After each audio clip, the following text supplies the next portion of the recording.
Good afternoon, Mishpacha.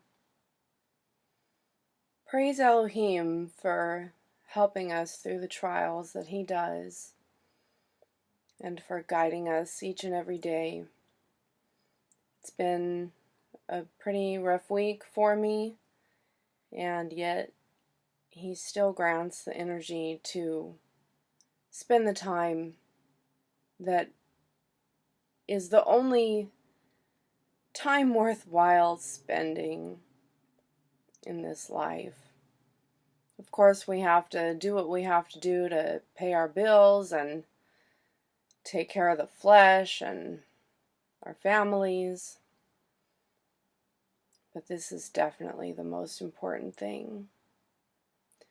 So welcome to the part 5. Abba willing, it'll be the conclusion of this study on common law marriage. And I have a few points that I want to cover before we do our Otiot study on what I had mentioned at the end of my part 4 in terms of digging into Qorin'tiyim, that's Romans 12:2, about the renewing of our minds and how do we do that in such a harsh world for a Qorin'tiyim, someone who is continually striving to be dedicated to Elohim every day. So, of course, let's begin with requesting His presence on this study and for all of the future studies that this is partaken of.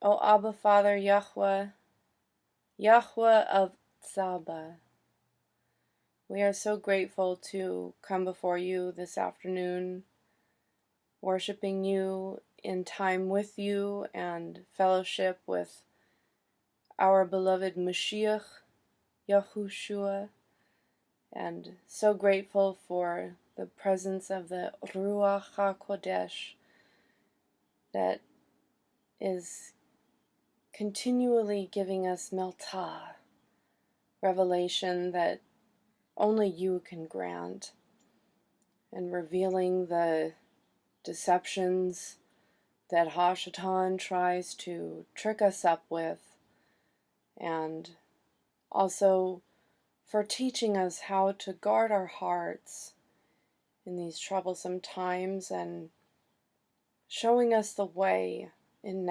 navigating for every single one of us individually how we best hold your hand and what we need to do to better pitch our tents with you on a day-by-day basis, hour by hour, minute by minute, and for rebuking all of the attempts that Hashatan tries to attack us, and for revealing to us ayin, the spiritual insight and vision, for giving us a knowing that when we come to you, whether it's in our thoughts, in prayer, in reading your word, if there are demonic attacks going on,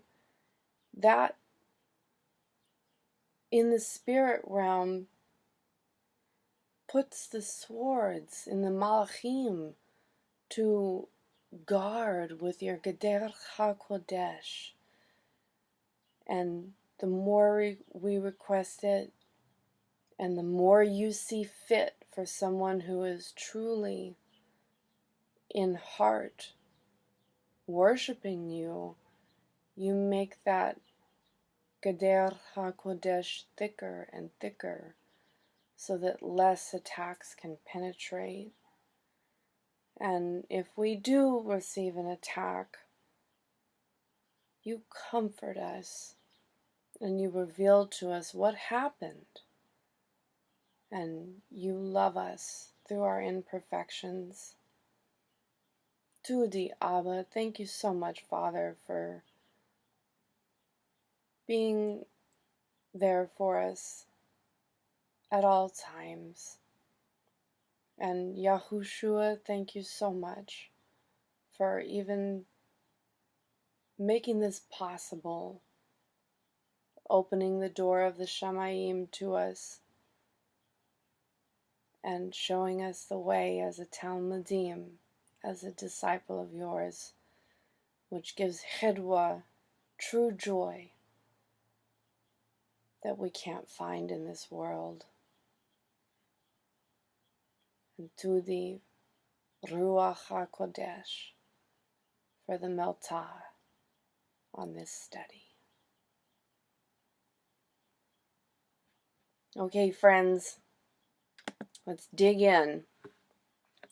So where I'm going to start is, well, first, before I go to this verse, I wanted to point out that in my prayer, I mentioned Tzaba, and I also said that, I believe, in the part 4 and the last video that I made that's an interjection in between the part 4 and this part 5.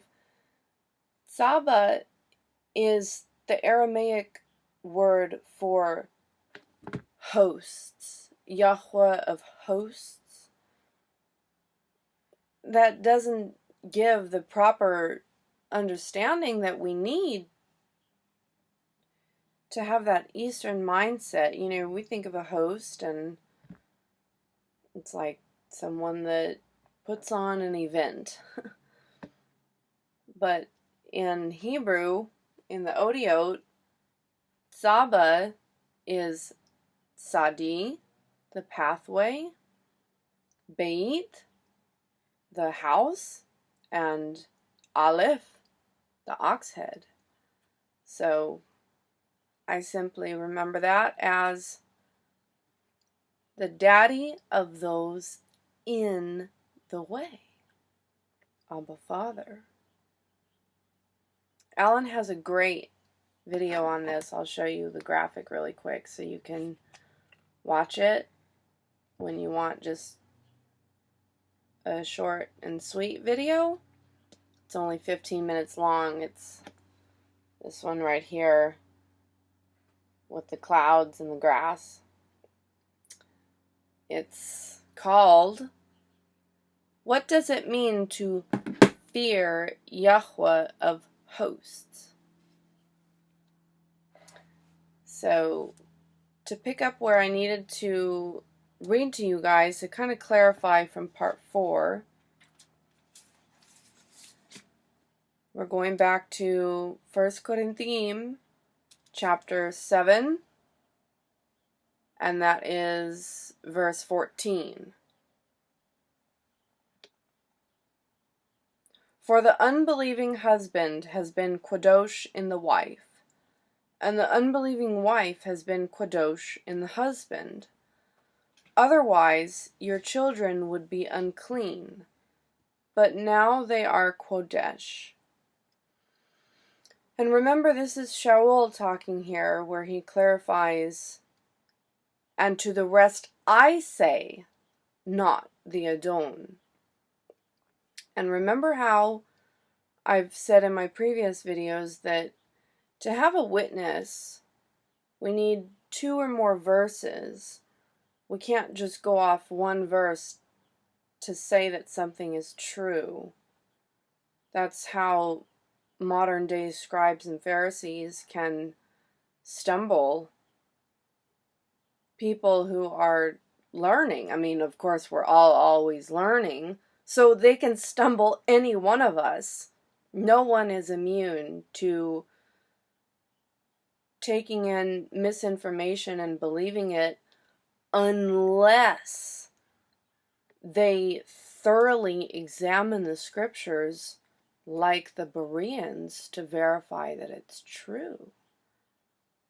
So Remember how I had mentioned that in Alan's video, the book of Haggai, Haggi rather is the Hebrew way to pronounce, he mentions that you can't transfer the Kodashah, the dedication of something or someone just by touch, where you can transfer degradation. The video was specifically referring to a dead body and how the priests, the Qorin'tiyim, were being questioned on if you touch a dead body, can that disease transfer on you? And of course they said yes. So this needs to be considered with this verse. If someone is living in a household where there is extreme demonic entities present, that person's Kodashah, dedication, it's like someone who constantly puts up a battle. Eventually, you're going to get tired and faint. I mean, we're still in the flesh. Yes, Yahweh can give us the strength to get through the battle after battle after battle. Yet, that sinful nature can rub off onto us much easier than our Kodashah can rub off onto the perpetual choosing of going one's own way that is around us. So this is a very important point that I needed to bring up. When I rewatched the video of the part 4, I thought to myself, that just because, when I read that verse, I thought, just because someone stays doesn't mean that it's going to automatically, where that verse can be interpreted, that it would automatically save the family. Now, we also need to consider, on the flip side, Rahab, the innkeeper. She wasn't a prostitute, she was an innkeeper. And when she let the spies in and made that pact with them that I will hide you, when they came to find the Malachim that were there, she said, please save my household. Save me and my household. And they said, yes, as long as they are in the house with you. Alan covers all this very well. And if you go to his video, I'll show you the graphic. This one, Joshua, the Life Fellowship. It's chapters 3 and 4. If you type that in for Alan Horvath, it'll come up. And there's a question and answer in that study that, of course, this is a concern for many people because so many of us have unbelieving family and loved ones that we don't want to see them perish. And this is something that Elohim will determine in the end. It's his judgment. We can study and weigh verses on each other all we want, and Yahweh will make the decision in the end. He can grant through Yeshua salvation to whom He chooses. So, someone can be living in your household, and because of their perpetual sinning knowingly, that doesn't necessarily mean that they will be saved just because they're in your household. So I really felt like I needed to bring that up because I wanted to bring you guys back to, in part 4 of this study, at the 12-minute mark is where I talk about this. So please rewatch that if you have to pause and go back to it to really see what Elohim reveals to you about your personal situation. Of course, we want to have the answer now, but this is one of those kinds of things that Elohim will answer in His time for you personally. And this also kind of ties in with, in my last video about the many titles, one name, where I mention it's at the 32-minute mark, free will or predestination. That's kind of like the type of thought that we have our Western mindsets really struggle to wrap our brains around. And Alan has a great video that if you watch this one as well, I surprisingly didn't mention it in the last one. This is the graphic. Free will or predestination with his face. So, watch that. Also with this subject in mind of, will our household be saved or not? If they're not believers and they're in our household, and remember, somebody can say that they're a believer and yet their actions show. We always say actions speak louder than words. So just because someone says that they're a believer, we have to look at what they're doing. And are they going their own way to the extent that it's ruining our walk with Elohim if we're one ehad with them? I'm also gonna, on my next video, it's not gonna be part of this series, but I have a study that's been waiting, because this kind of ties in, and I'll put this image at the graphic, as the graphic, one of the graphics at the end, the end screen, my video on how do we survive the last days. At the end of the video, I kind of touch on this. You know, it's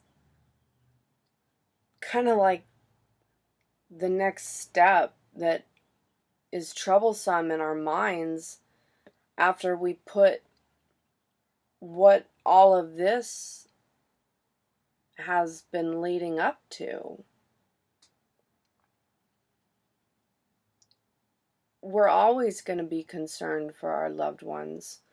And if they're an unbeliever by their actions, then clearly that's why the separation has to happen. And that loving rebuke that hopefully will be a call to action for them to come back to the way. And if they never were in the way, then to begin their walk in the way.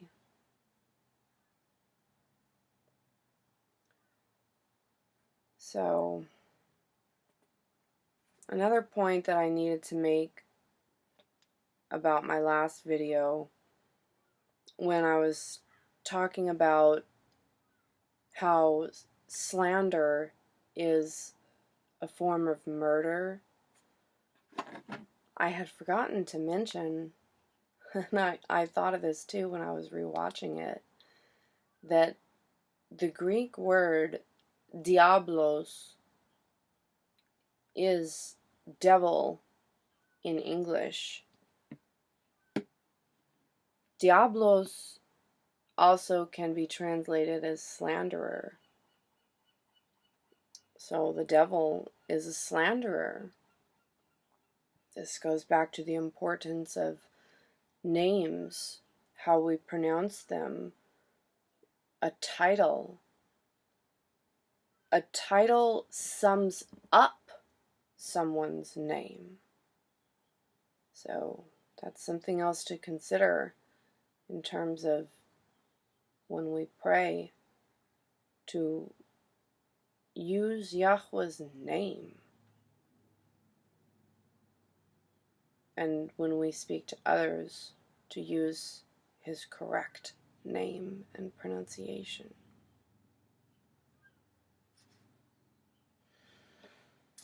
The last point that I wanted to make before we move into this really exciting Otiot study is, for example, with talking about Hashatan, he uses lies oftentimes to trip us up.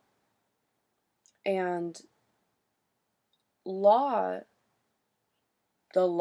Torah, is really loving instruction. I've mentioned that in many of my videos. And a very good example of this is that when we lie, it opens the door to the demons. It's like handing them a ticket, saying, oh, well, now we can go whisper in so-and-so's ear and so-and-so's ear and stir up all this havoc. It is any type of loving instruction that we deviate from, it opens the door and hands the demons a ticket into our lives.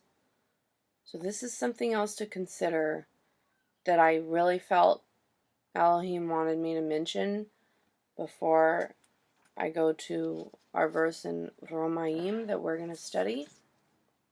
Because if we're living with someone who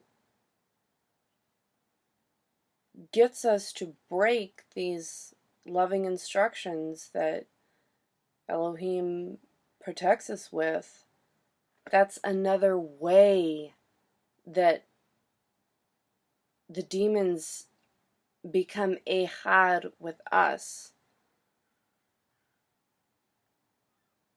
So if you're in that position of like, okay, how do I live my life when I'm so used to having this person as a part of my life? What do I do?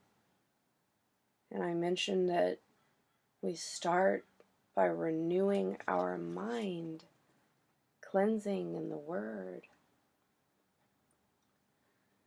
I'm going to start at verse 1, chapter 12, Romaim, because it flows right into this study. So I'm going to replace one word in here, because it's not just brothers, it's all fellow believers. So if you're following along with me in your copy of the scriptures, you'll notice I do that. And when I get to verse 2, I'm going to flow right into this gift from the Ruach that he bowed with. So when I get there, I'll hold this up so you all can follow along. And remember too that these blocks are the separation of the words, the Aramaic words, and the orange lines over there, numbers, I'll just state. And we're going to a different line as I read.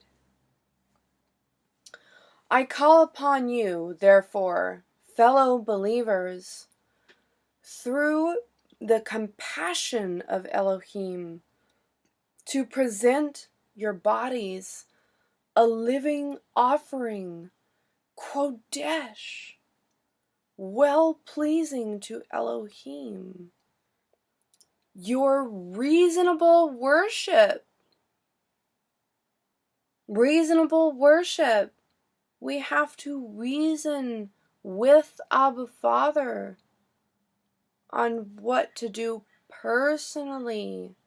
Remember, it's not black and white cookie cutter laws, but we reason with a renewed mind.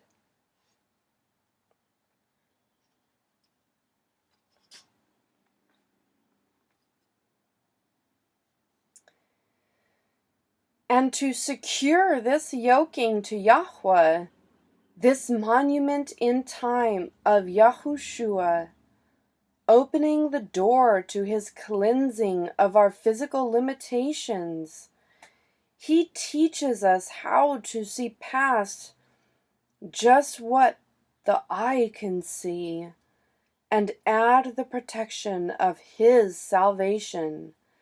Behold, the results of our determination of continual digging brings us Meltah.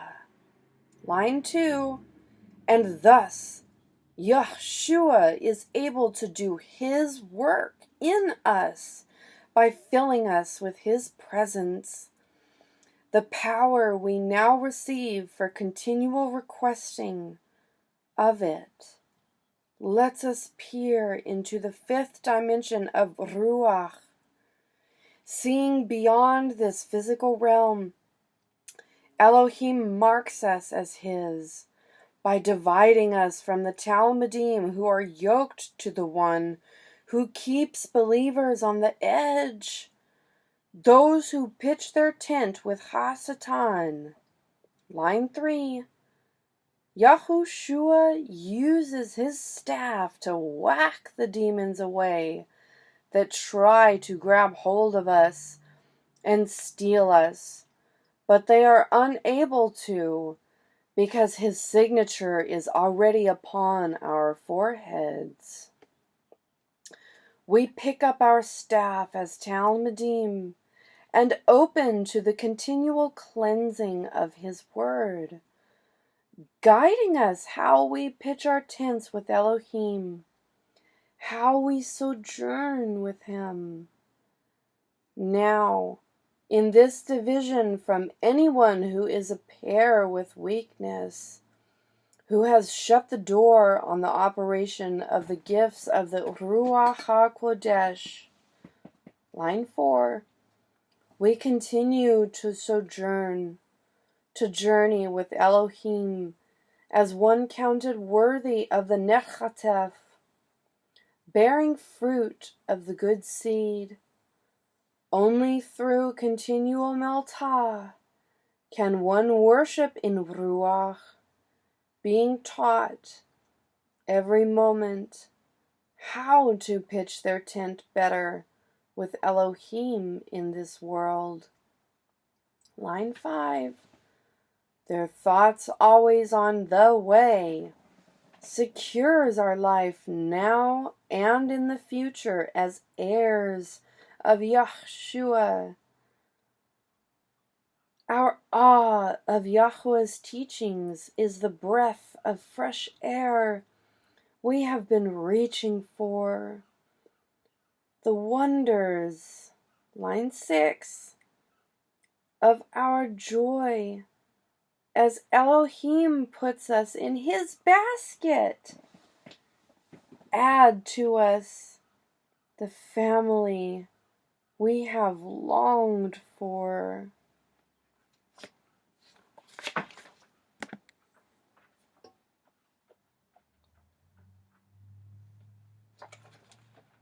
This joining as one the Father found who worships in Ruach moves in an unstoppable motion toward everlasting life. Through the chaos of this world, Yeshua is there everywhere this one moves. Line 7, to keep the connection of pointing the way. Look, it is I, your pair, guiding the way, desiring to continually wash us clean.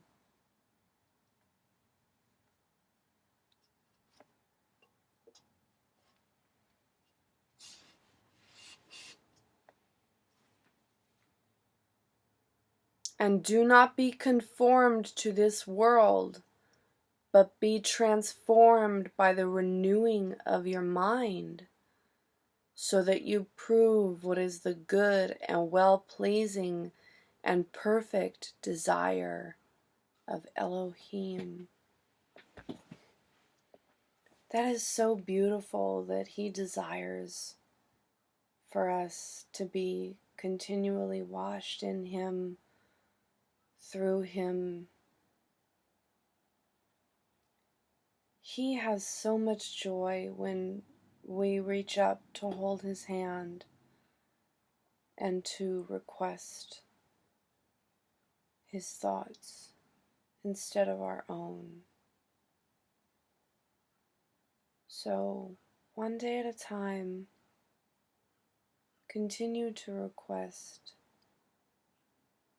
for a renewed mind. This is how we have a renewed mind. We go to the Otiot. Whenever you read in the Word, sometimes it's hard to get washed the way that Elohim intended for us to, because the translators, they translate according to what the original Aramaic Hebrew word meant.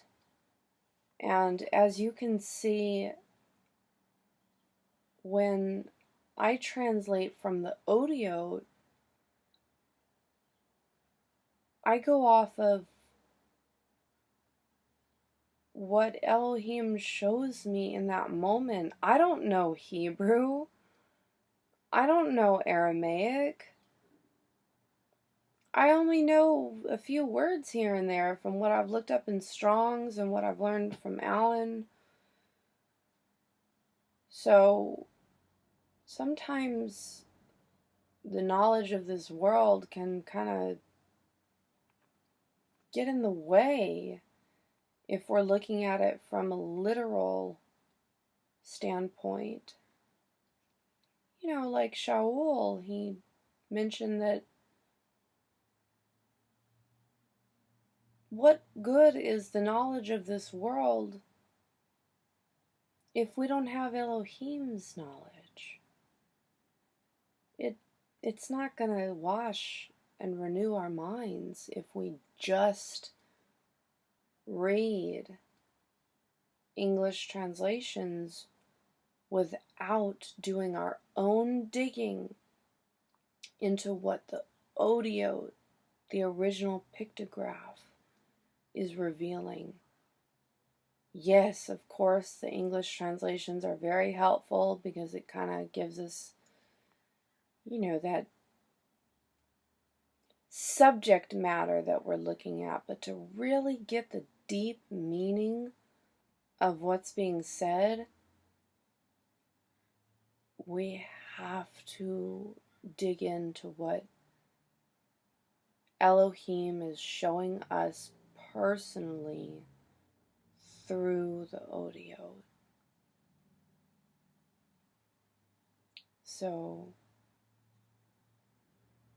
I hope and I pray that this series on common law marriage helps you to